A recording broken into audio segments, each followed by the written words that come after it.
मेरा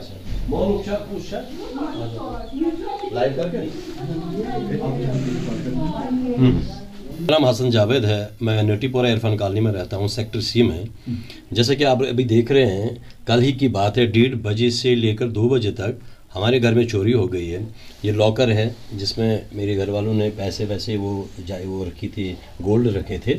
ये वो लॉकर है जिसको तोड़ा गया है, बिल्कुल आराम से तोड़ा गया। कोई इसमें ये कोई भी खराश नहीं हुई है। ये समझ नहीं आ रही है हुआ कैसे है, ये कैसा है, ऐसा कौन से चोर ऐसे हैं जो पता भी नहीं चलता कि ईंट से मारना है क्या मारना है। तो 5-6 लाख रुपए का इसमें वो जो गोल्ड था वो सारा उड़ा के लेके खाली 20 मिनट में ये सारी कहानी हो गई है।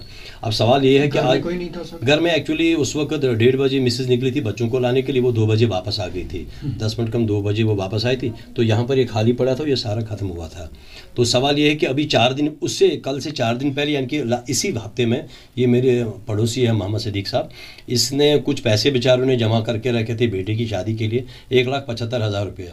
तो वो भी उनकी मिसेज रोटी लाने के लिए बाहर गई थी दुकान पर कांदरू के पास। तो वो जब वापस आई तो अंदर सारा लॉकर वाकर टूट हुआ था। बिल्कुल सेम यही पोजीशन वहाँ पे भी हुई थी। तो ये जो ऊपर वाला आप देख रहे हैं ये बिल्कुल बंद पड़ा था, ये नहीं खुला था उन्होंने। शायद अगर और 15-20 मिनट लेट हो जाते तो शायद फिर इसको भी खोल देते, वहाँ जो भी था वो भी ले जाते। लेकिन शायद वो जल्दी में थे क्योंकि बच्चे यहाँ पे जल्दी आए थे तो वो फिर भाग गए हैं। वो अब मैं यहाँ पे एक चीज़ बताऊँगा। कल ही कंप्लेंट दर्ज की, फिर वहाँ से वो जो हमारे SHO साहब है असद साहब, तो उन्होंने सजाद असद साहब उन्होंने उसी वक्त बंदे को भेजा यहाँ पे जिन्होंने सारा इन्वेस्टिगेट किया। वो उन 3-4 घंटे उन्होंने यहाँ पे काम किया है। तो सारी रिपोर्ट ली। फिर उन्होंने एक सवाल किया था, सर हम पकड़ते हैं 5-6 बार ये ऐसे इस मोहल्ले में ऐसा हुआ है लेकिन मोहल्ले वाले कोऑपरेट नहीं करते। मैंने कहा ये इरफान कॉलोनी सेक्टर सी में है।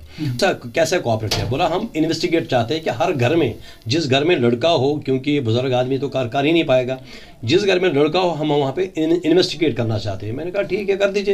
तो खुद ही बोला सर वो पड़ोसी इनके वो खुद ही वो जो वहाँ पुलिस का बंदा साथ था उन्होंने खुद ही 5-6 घरों पे जाके ये बोला, खाली उसने बोला ये पहले हम 5-6 घरों के बंदों को बुलाएंगे, उनसे पूछताछ करेंगे, उसके बाद आगे चल के इस पूरे एरिया को हम सभी एक बंदे को हम पूछना पड़ेगा हमें। टोटल तक मुझे लगता है 6-7 हुई है अभी 1 महीने के दौरान। ये मुझे लगता है तीसरी वारदात है।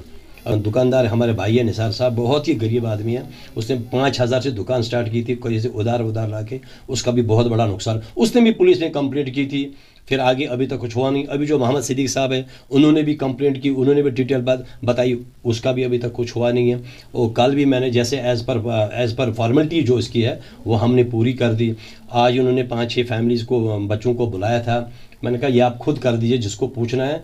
ये मानी को क्या की है, मेरी डिमांड एक ही है, अगर 24 घंटे यहाँ पे पुलिस की कार्रवाई चल रही है, 24 घंटा पुलिस की गाड़ियाँ, हम उसके लिए तो शुक्रगुजार है। रक्षक उनकी गाड़ी आती है, CRP गाड़ी आती है, फिर भी ये वारदातें क्यों हो रही है, किस तरह हो रही है। और मेरी मिसेज बोल रही है कि 1:05 यहाँ से रक्षक गाड़ी और पुलिस गाड़ियाँ निकल गई, उसके 15 मिनट बाद ही चोरी। तो कि पुलिस 24 घंटे के अंदर जो यहाँ पे चोरी है वो रिकवर करके हमें दे दे। और दूसरी बात, अब हमारी जान को खतरा है। मान लीजिए हम लोग सुबह निकलते हैं, बच्चे स्कूल में, घर में हमारी जो मिसेज है, बीवियाँ हैं, वो अकेली है, तो खतरा है। अगर बंदे ने देख लिया, अगर चोर को देखा तो वो तो उसकी जान ले लेगा, तो ये फिर कत्ल केस बन जाएगा।